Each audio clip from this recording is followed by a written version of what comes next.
Alumnos, muy buenas tardes. Bienvenidos a la cuarta clase de Historia Universal, alumnos del Instituto IMAI. Y pues en esta tarde vamos a continuar viendo las consecuencias del movimiento llamado Ilustración en movimientos políticos y sociales. Ya vimos la clase anterior acerca de la llamada Revolución Norteamericana, o algunos le llaman el movimiento de independencia de los Estados Unidos, que realmente fue un movimiento revolucionario en el que se independizaron solamente 13 colonias, que era el territorio que formaban los Estados Unidos en aquel tiempo. Solamente era un territorio pequeñito en comparación al territorio que actualmente tiene este país. Y bien, el día de hoy vamos a hablar acerca de otro tema que tiene que ver con estos movimientos políticos y sociales que fueron resultado del movimiento llamado la Ilustración. Ya lo vimos la clase anterior. Este movimiento empezó en Francia, bueno, empezó en Inglaterra. Les decía que esa podría ser una pregunta de examen. Empezó en Inglaterra, pero se consolidó en Francia este movimiento llamado la Ilustración. Y déjenme comentarles que el día de hoy vamos a estar hablando acerca de la Revolución Francesa, que es otro movimiento que se gestó como consecuencia del movimiento llamado la Ilustración. Y les tengo que comentar que a mediados del siglo XVII, este siglo XVII, que empieza en 1601 y que termina en el año 1700, a mediados sería más o menos por ahí por el año 1650, Francia era un reino poderoso gobernado por la dinastía borbónica. Una dinastía era una familia que se apoderaba del trono o que llegaba al trono en un momento determinado de la historia de un país, y varios reyes en sucesión. El papá, por ejemplo, le dejaba el trono al hijo, o el hijo se apoderaba del trono cuando el papá fallecía, y después el nieto, y así. Eso era una dinastía. Y en aquel tiempo, les digo, a mediados del siglo XVII, Francia estaba gobernada por un reino muy poderoso que se llamaba la dinastía borbónica.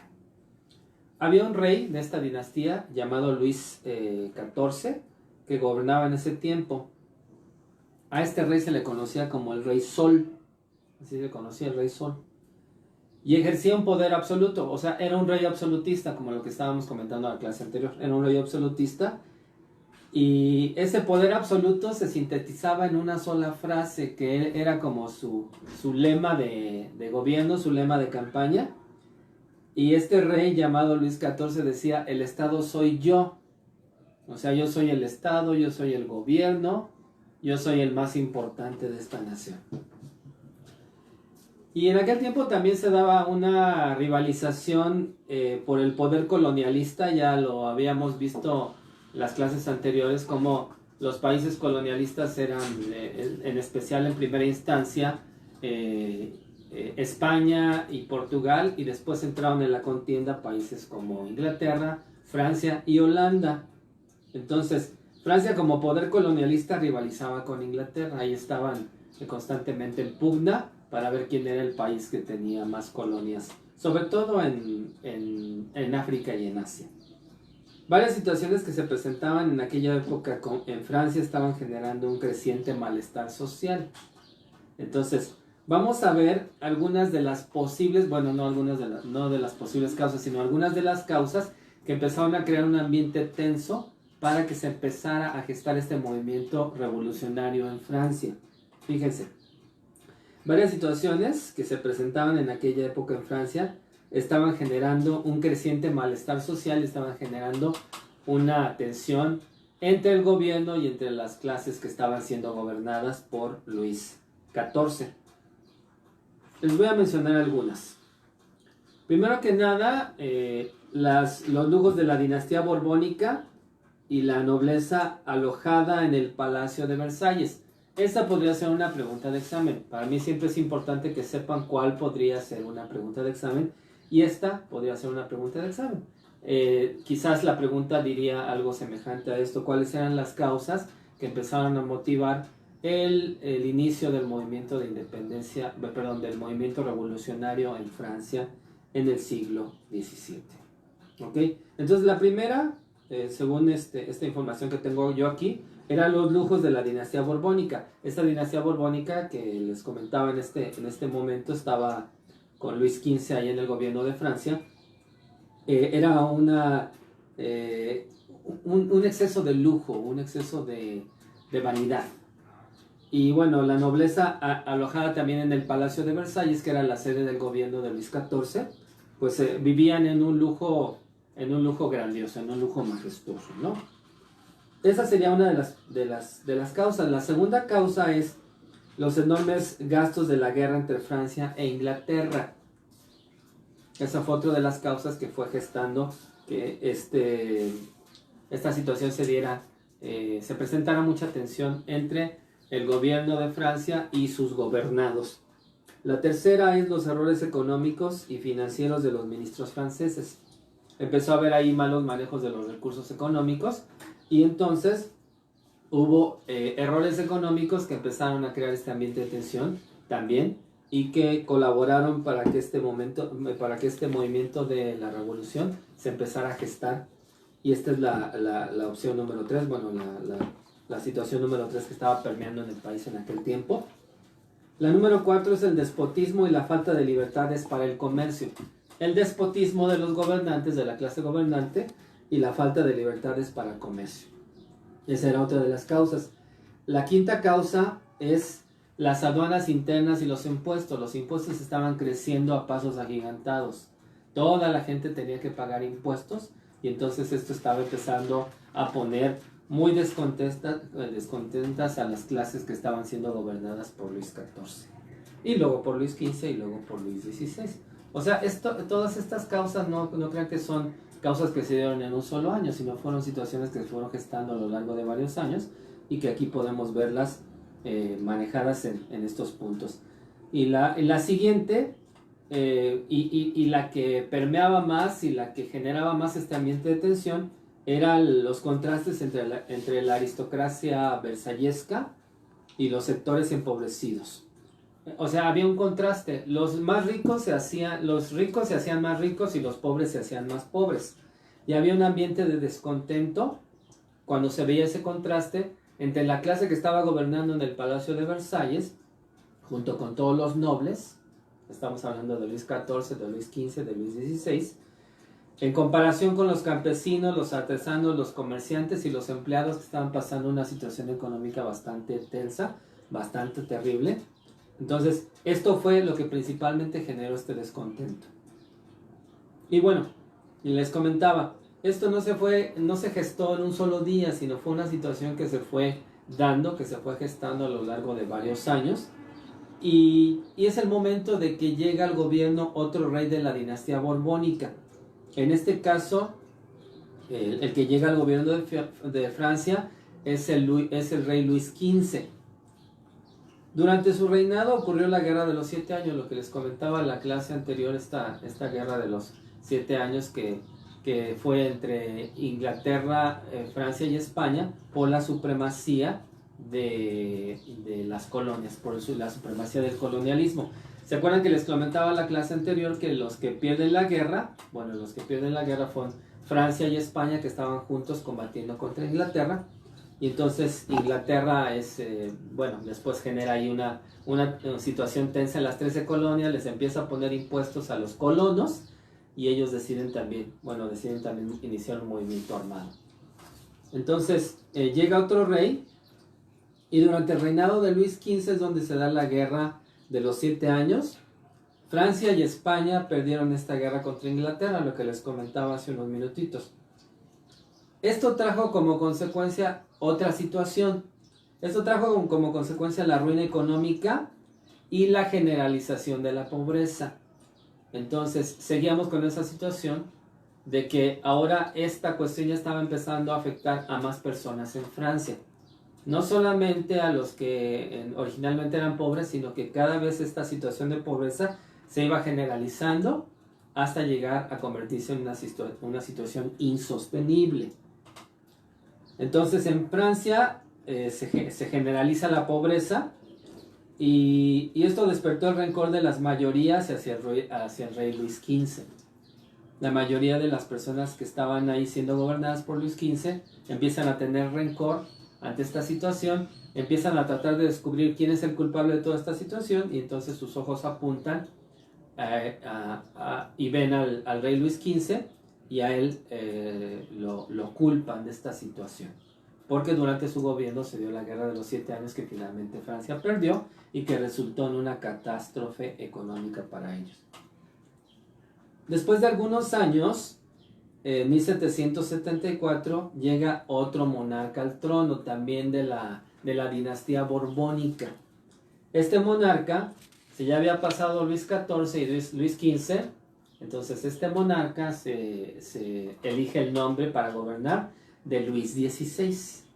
Entonces este monarca Luis XVI llega al trono en el año de 1774 y para este momento, alumnas y alumnos, ya la situación era una situación desastrosa.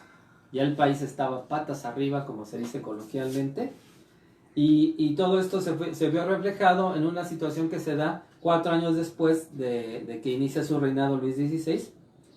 En 1778, utilizando también una frase coloquial, aparece la cereza del pastel.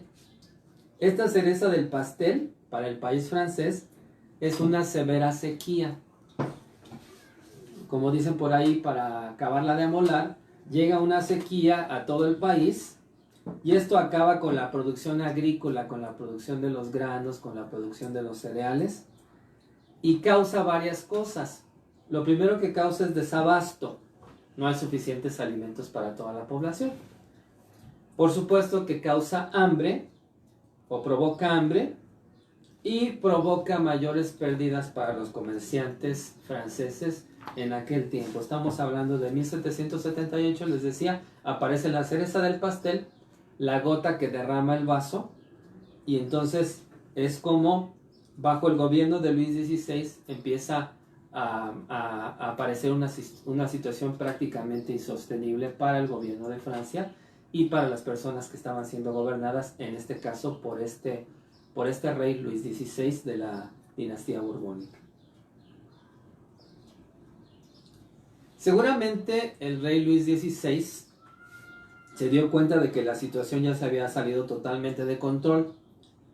Así que en mayo de 1789, fíjense, él llega al gobierno en 1778. En mayo de 1789 convoca una reunión. En esta reunión, él convoca una reunión con algo que se llamaba Estados Generales. Los Estados Generales en aquel tiempo, el país se dividía en 3 Estados Generales. Ahorita les voy a explicar un poquito más a qué se refiere esta situación de los Estados Generales. Convoca la reunión en ese año, en el año de 1789, convoca la reunión de los Estados Generales y llama a su ministro de Economía, una persona llamada Jacobo Necker. Entonces él llama a Jacobo Necker y convoca una reunión con los 3 Estados Generales. Le pide a Jacobo Necker, que es el ministro de Economía, que le rinda cuentas al pueblo, que le rinda cuentas a los 3 órdenes de gobierno representados aquí, que eran los Estados Generales. Y entonces aparece esa reunión. Y una de las soluciones que aporta Jacobo Necker es: vamos a cobrarle impuestos ahora a las clases altas. Vamos a cobrarle más impuestos a las personas que más dinero tienen. Y entonces deciden cobrarle impuestos al clero, o sea, lo que es la iglesia, y a la nobleza, a todos los príncipes y a todas las princesas, al rey y a todas las personas que estaban siendo de la casta dirigente de los mandatarios del gobierno de Francia. Entonces Jacobo Necker dice: esta es la solución que yo tengo para que nos recuperemos económicamente, vamos a cobrarle impuestos a los que más tienen. La reunión fracasa rotundamente, déjenme comentarles. La reunión fracasa rotundamente debido básicamente a 2 factores. Primero que nada, al pobre liderazgo del rey Luis XVI. Ese es uno de los motivos, que este señor no tenía el suficiente liderazgo para convocar a que todos los órdenes de gobierno, a que todas las personas involucradas realmente llegaran a un consenso y pudieran seguir adelante con las negociaciones. Ese es el primero de los motivos por el cual la reunión fracasa rotundamente. Y la segunda, pues obviamente es la falta de unidad nacional. La gente ya estaba harta, la gente ya estaba fastidiada porque les decía, los que más tenían, los pobres se hacían más pobres. Y entonces es cuando se desata todo, alumnos del Instituto de Mayo, es cuando se desata todo. El tercer estado, fíjense ahí, aquí es cuando lo vemos, lo que les decía de los estados generales. El tercer estado, llamado el estado llano, el estado llano era la representación del pueblo, era el estado más pobre. ¿Ok? ¿Cómo estaba formado el estado llano? Estaba formado por las capas más empobrecidas de la sociedad, los campesinos, los artesanos, los comerciantes y los empleados. Esos formaban el tercer estado. Se le llamaba, como les comentaba anteriormente, el estado llano. Entonces el tercer estado, el estado llano, formado por las capas más empobrecidas de la sociedad y con el apoyo de la burguesía francesa, de los burgueses, los que antes eran los comerciantes, bueno, los que antes eran la clase que más dinero tenía. En ese tiempo sus intereses también se vieron afectados, entonces los burgueses le dicen al tercer estado, nosotros también los vamos a apoyar. ¿Qué es lo que hacen estas personas del tercer estado? El tercer estado se proclama como Asamblea Nacional y excluyen al primer estado, que es la iglesia, el clero, y excluyen al segundo estado, cortesana y feudal.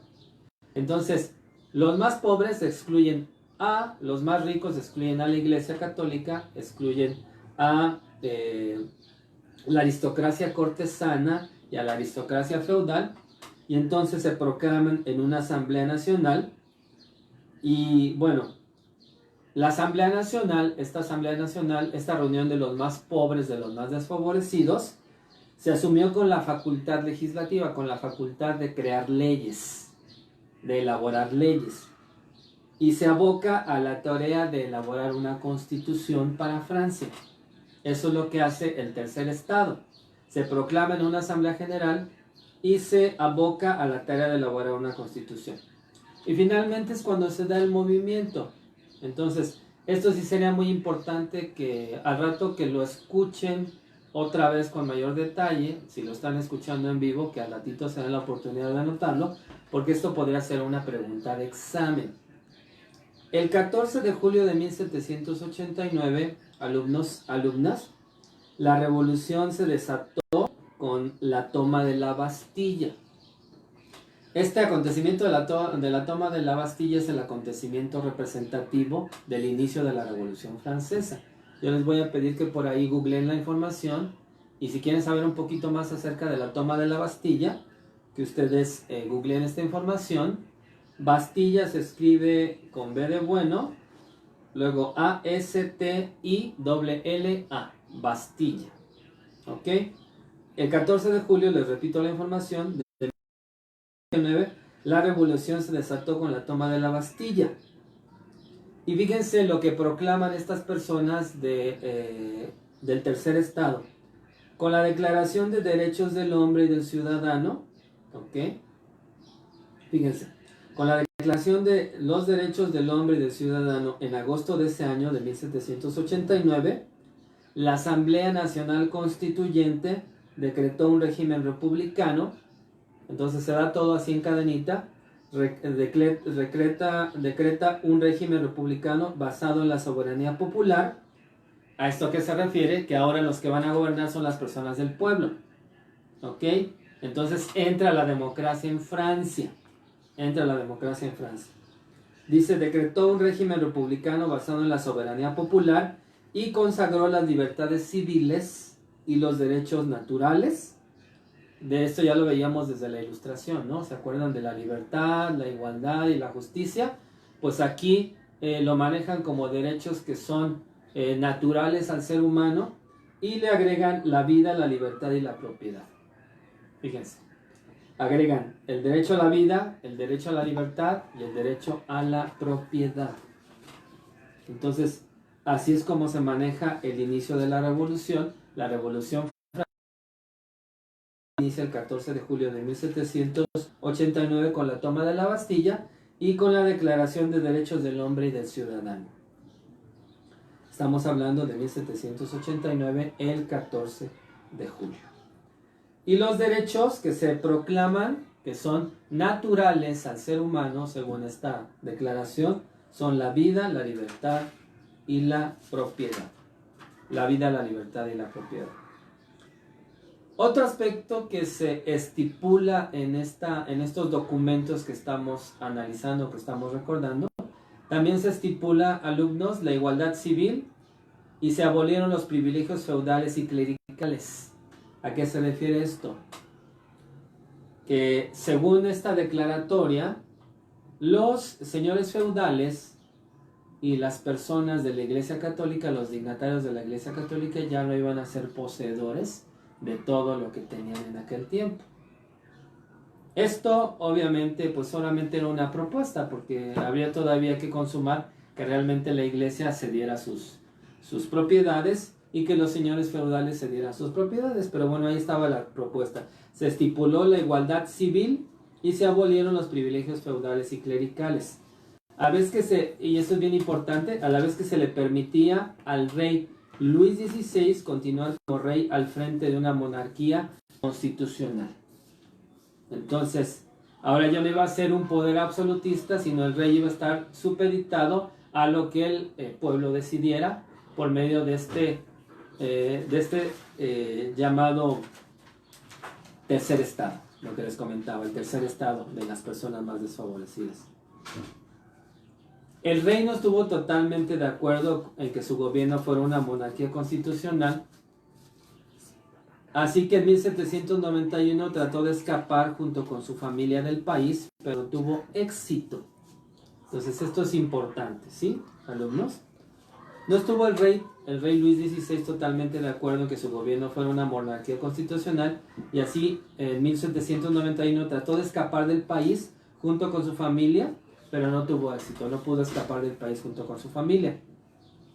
Y entonces aparecen los partidarios del radicalismo francés, llamados jacobinos. Ahí también les voy a pedir como una tarea que busquen en Google la palabra jacobinos. ¿A qué se refería los jacobinos? ¿Okay?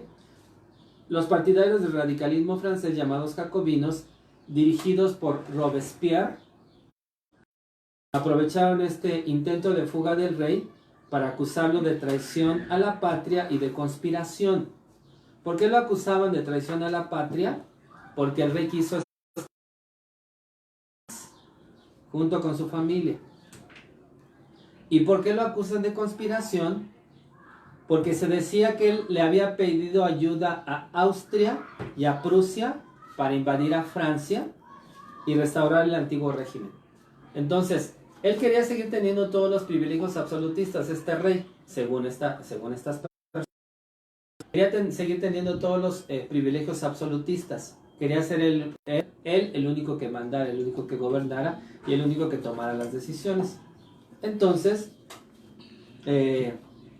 lo acusan de traición a la patria porque él trata de escapar del país, dejándolo a la deriva, y lo acusan de conspiración porque dicen, el rey le pidió ayuda a Austria y a Prusia para que los invadiera y se restaurara el régimen como anteriormente estaba.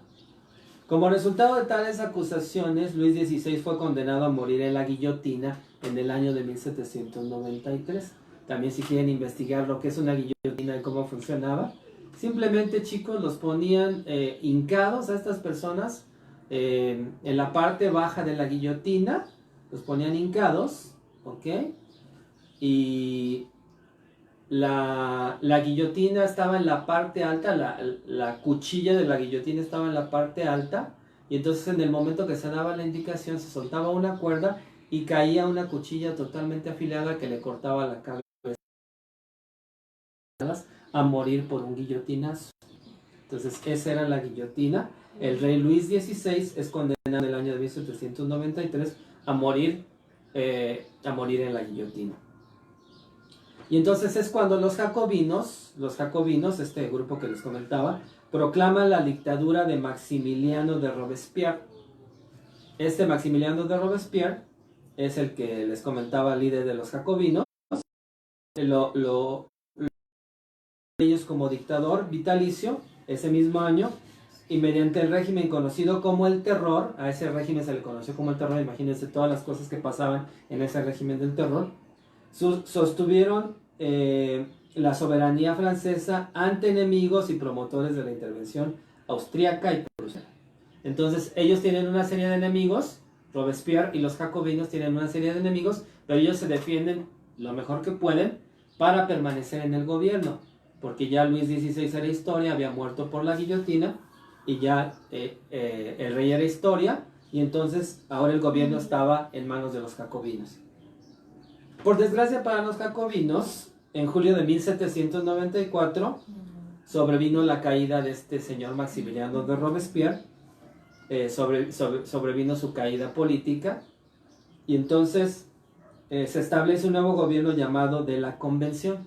Esto también es importante, también podrá ser una pregunta de examen. ¿Cómo se llamó al gobierno que sobrevino después de la caída de Robespierre? Este gobierno se le llamó el gobierno de la Convención. ¿Ok? Y bien, al final de la Revolución Francesa, al final de la Revolución, Francia se convirtió en una república democrática. ¿Ok? Está este gobierno de la Convención unos años, y bueno, las consecuencias o los beneficios y perjuicios que dejó la revolución. Bueno, aquí habla básicamente de los beneficios. La revolución dejó como resultado para este país, Francia, la Revolución Francesa, dejó como resultado la igualdad civil, de que todos somos iguales en Francia, todos somos iguales, la administración adecuada de las finanzas públicas, la educación en manos del Estado. Es cuando se dice que la educación es laica. Laica significa que la educación ya no va a estar en manos de la iglesia, sino va a estar en manos del gobierno, y que no te van a enseñar religión mientras estén educando. ¿Okay? Te van a dar información de matemáticas, de historia, de química, de física, etc., pero no te van a enseñar religión. A eso se refiere la educación laica. Les decía, la administración de las finanzas, la educación en manos del Estado, y el desarrollo del comercio y la prosperidad industrial. Esos fueron los beneficios que dejó la Revolución Francesa: el desarrollo del comercio y la prosperidad industrial. Entonces, a grandes rasgos, esta es la información con respecto a la Revolución Francesa, chicos. Ahora, otros de los movimientos sociales y políticos resultado de la Ilustración, lo que les comentaba, la Ilustración trajo varios movimientos políticos. El número uno, como les comentaba, fue la revolución de las 13 colonias norteamericanas. El segundo, el tercero es la llamada emancipación de América, y el cuarto es la revolución industrial. ¿Ok? Ahorita nos vamos a concentrar en este llamado emancipación de América. Emancipación, alumnos, en este contexto significa el deseo que tenían los países americanos de conseguir liberarse del yugo de los colonialistas europeos. Voy a repetir. Emancipación en este contexto significa el deseo que tenían los países americanos de conseguir liberarse del yugo de los colonialistas europeos como España, Portugal, Francia, Inglaterra u Holanda. Entonces, ellos querían emanciparse, querían liberarse del yugo de estos países colonialistas. Acuérdense, los países colonialistas aquí en América eran España, Portugal, Francia, Inglaterra y Holanda. Es importante mencionar que cada país tiene, por supuesto, su propia historia libertaria, sus propios héroes, sus propias batallas, sus propios acontecimientos destacados, su fecha de inicio de independencia, su fecha de la consumación de la independencia. No podemos ver con detalle la historia de cada uno de ellos. Ya con la Miss Rossi, alumnas y alumnos, cuando les dio la clase de Historia de México, ustedes vieron la historia del movimiento que más nos interesaría a nosotros, el movimiento de independencia en la Nueva España, que después se conocería como México. Entonces eso ya lo vieron con detalle, ya conocimos nosotros a nuestros principales héroes, ¿ok? A Hidalgo, a Allende, Aldama, Vicente Guerrero, a José María Morelos y Pavón, etc.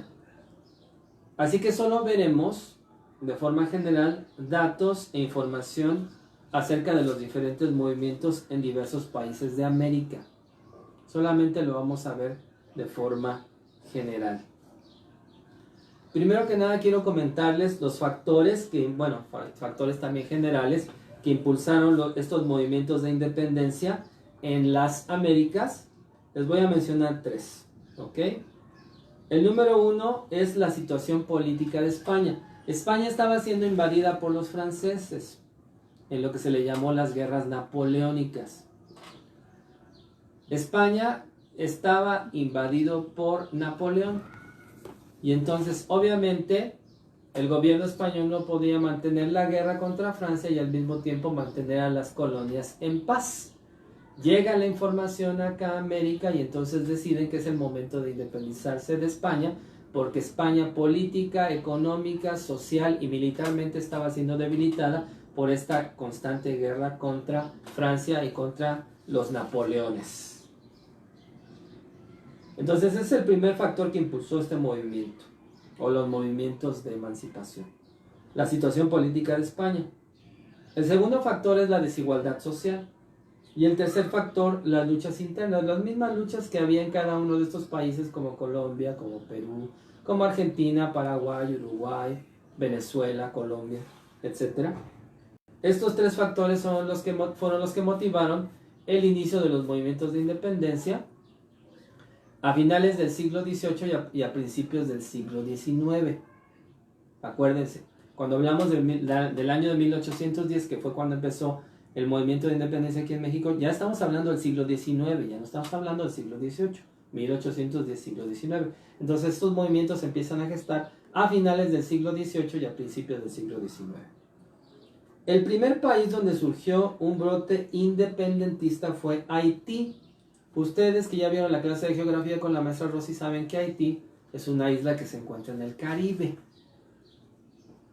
Esta isla fue la primera que empezó el movimiento independentista, ¿ok? Estaba dividida en dos sectores, en dos provincias. Una que estaba bajo el gobierno de los españoles y otra que estaba bajo el gobierno de los franceses. La lucha de Haití comenzó en la parte francesa. Esa parte francesa hace muchos años se llamaba Santo Domingo, ¿ok? Santo Domingo. Y esta independencia, la independencia de Haití se consumó, bueno, por lo menos de esta parte francesa, se consumó en el año de 1804. Entonces el primer país que se independiza es Haití y se independiza de Francia, no de España. Obviamente el territorio de España era un territorio mucho más amplio, porque países que dependían de España, o países que estaban siendo gobernados por España, pues estaba México, estaba Colombia, Venezuela, Perú, Ecuador, etcétera, etcétera, etcétera. ¿Ok? Ahora, el primer país que proclamó su independencia de España, yo les decía, Haití se independiza de Francia. El primer país que proclama su independencia de España, a raíz, lo que les decía, de la invasión napoleónica en este país colonialista, en España. Les decía, Napoleón invade España, entonces se debilita económica, política y socialmente España. El primer país de América que proclama su independencia como consecuencia de este debilitamiento de España fue Argentina en el año de 1810. Junto con Argentina, y a partir de la crítica situación española bajo la dominación francesa, también se emancipó Chile. Entonces ya tenemos dos países más. Primero Haití, después Argentina, después Chile. Se independiza Argentina junto con Chile, o más bien Chile se independiza junto con Argentina. Paraguay, que formaba parte del virreinato del Río de la Plata, había un virreinato del Río de la Plata, que estaba formado por Argentina, por Paraguay, por Uruguay, y me parece, este dato no lo tengo a la mano, pero me parece que también estaba por ahí Brasil como parte de este virreinato, pero bueno, por lo menos de lo que sí estoy seguro es que formaban parte de este virreinato Argentina, Paraguay, Uruguay y Chile, ¿ok? Entonces les decía, Paraguay formaba parte del Virreinato de Río de la Plata, se independizó junto con Argentina, pero se independiza junto con Argentina y están unidos los territorios, pero en 1815 se separa Paraguay de Argentina y se convierte en una nación independiente. Primero se independizan juntos y después Argentina y Paraguay se separan. Bueno, Paraguay decide separarse de Argentina y se consolida como una nación independiente. Uruguay, que es otro país que también formaba parte del Virreinato del Río de la Plata, también formó parte de Argentina en su momento, de la que se separa para quedar supeditado a Brasil. ¿Ok? Entonces queda ahí bajo el gobierno de Brasil, este país llamado Uruguay, y se separa de Argentina. Unos años después, Uruguay confirma su independencia, ahora de Brasil, o sea, se independiza, ya no es un protectorado de Brasil, se independiza en el año de 1830. La independencia de Brasil fue menos complicada y menos violenta que la de otros países. Si ustedes tienen la intención de buscar esta información, búsquenla en Google y vean la historia de la independencia de Brasil y se van a dar cuenta que hubo menos problemas, no hubo tantos problemas, no hubo tanto derramamiento de sangre, no hubo tantos conflictos para que se le concediera la independencia a Brasil. Brasil se independiza de Portugal, del reino de Portugal, al que estaba unido. ¿Ok? Ahora, les decía que esa fue relativamente fácil, la independencia de Brasil. Los movimientos de independencia más complicados y sangrientos se dieron en unos países que les voy a mencionar a continuación. Estos fueron los más complicados y los más violentos. Se dieron en Colombia, en Venezuela, en Ecuador, en Perú y en Bolivia. Fíjense, estos países: Colombia, Venezuela, Ecuador, Perú y Bolivia. 5 países en los que la independencia fue más complicada y fue más sangrienta.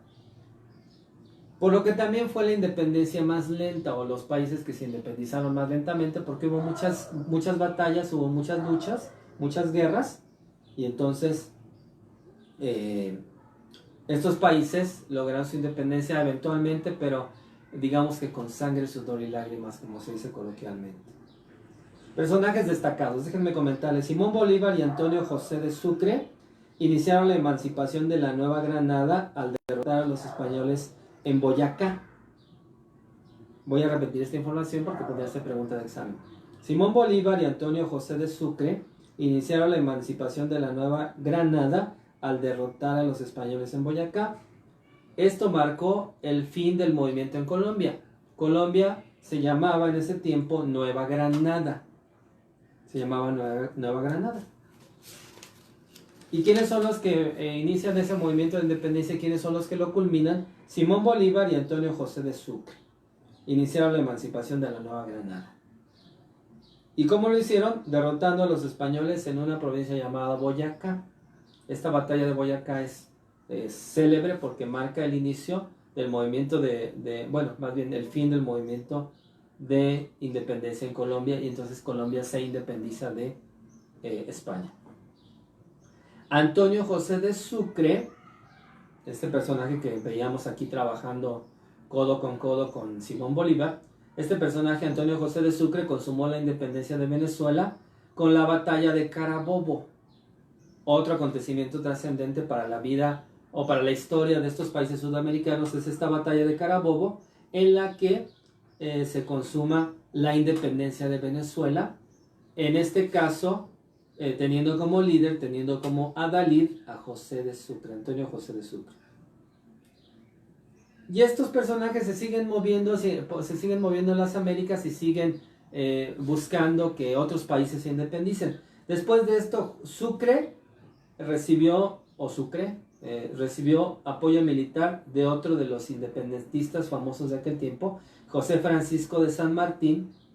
Entonces Sucre y San Martín ahora trabajan juntos y derrotan a las tropas realistas, a las tropas españolas, en la batalla de Pichincha. Entonces ya tenemos 3 batallas importantes. Tenemos la batalla de Boyacá, la batalla de Carabobo y la batalla de Pichincha. Y ahí es cuando se consuma la independencia de Ecuador. Con esa batalla, la batalla de Pichincha, resulta en el triunfo de la lucha insurgente en Ecuador. Luego viene la lucha por la independencia en Perú. Se radicaliza en el año de 1820 por efecto de la campaña emprendida por José Francisco de San Martín. Se siguen moviendo estos generales independentistas y quieren abarcar más terreno para que todos los países sudamericanos resulten independientes y resulten victoriosos al final. Entonces, ahora están buscando la independencia de Perú y José Francisco de San Martín es el que inicia este movimiento y radicalizándose este movimiento en el año de 1820. Tras desembarcar en las costas de Perú, San Martín, este personaje que les decía, José Francisco de San Martín, inició la liberación del virreinato del Perú. Se le llamaba virreinato del Perú a este territorio. Pero fue hasta el año de 1824 cuando Bolívar y Sucre consumaron la emancipación del Perú en la famosa batalla de Ayacucho. Ya tenemos ahí otra batalla famosa que resulta aquí en la independencia de este país llamado Perú. Entonces tenemos la batalla de Boyacá, la batalla de Carabobo, la batalla de Pichincha y la batalla de Ayacucho. Nombres complicados de recordar, pero yo les voy a pedir que por ahí cuando estén tomando sus notas vean esta información, la googleen y que la estén incluso memorizando, porque algunas de estas informaciones seguramente les van a servir para contestar el examen de Comipems. Entonces tenemos la batalla de Boyacá, la batalla de Carabobo, la batalla de Pichincha y la batalla de Ayacucho. Y en la batalla de Ayacucho, es cuando se consuma la independencia del virreinato de Perú. Ahora, yo quisiera solamente hablarles brevemente, ya para terminar, chicos, de los héroes de las historias y de las batallas. Les decía al principio de esta información, les comentaba, nosotros tenemos nuestros héroes aquí en México. Nosotros tenemos las personas que honramos el 16, cada 15, cada 16 de septiembre, nos acordamos de estos héroes que nos dieron libertad, que nos dieron patria, que nos dieron libertad. Los nuestros, chicos, Miguel Hidalgo, José María Morelos, Ignacio Allende, Ignacio Aldama, Vicente Guerrero y otros que podría mencionar aquí. Esos son nuestros héroes. Y nosotros tenemos nuestras historias y nosotros tenemos nuestras batallas. Ahora, para la independencia de Sudamérica, para la independencia de estos países como Colombia, como Venezuela, como Perú, como Argentina, como Bolivia, para la independencia de estos países, pues ellos tienen prácticamente a tres héroes que son los más destacados de la historia de este movimiento independentista en Sudamérica. Y se los voy a mencionar porque podrían ser nombres que les ayuden a resolver de mejor manera el examen en el momento determinado de que una de estas preguntas fuera relacionada con este movimiento de emancipación de Sudamérica. Simón Bolívar es el más representativo de la guerra de independencia en Sudamérica, Simón Bolívar. Otro personaje es Antonio José de Sucre, y el otro personaje es José Francisco de San Martín. Entonces les digo, todos tenemos nuestros héroes, nuestras historias y nuestras batallas, pero en esta hora queremos recordar a estos héroes sudamericanos, Simón Bolívar, Antonio José de Sucre y José Francisco de San Martín, que le dieron la libertad a estos países sudamericanos. Entonces, por mi parte, alumnas, alumnos, es todo el día de hoy. Quisiera nada más recordarles que por favor no se pierdan las próximas clases. El lunes vamos a estar teniendo 2 clases porque todavía nos falta información importante acerca de lo que es de mediados del siglo XIX al año de 1920, ese es el otro tema. Después vamos a ver la Primera Guerra Mundial, que también se le llama la Gran Guerra, van a ver por qué se le llama la Gran Guerra. Vamos a ver la Segunda Guerra Mundial y vamos a concluir con las décadas actuales. Las décadas actuales. La Segunda Guerra Mundial terminó en el año de 1945. Vamos a ver qué pasó después con el establecimiento del Muro de Berlín, con la Guerra Fría, y vamos a ver qué está pasando en la actualidad. Y quizás terminemos hablando un poquito del coronavirus y de las consecuencias que está trayendo para nuestro planeta. Por mi parte es todo, que pasen una excelente tarde y cuídense mucho. Nos vemos pronto.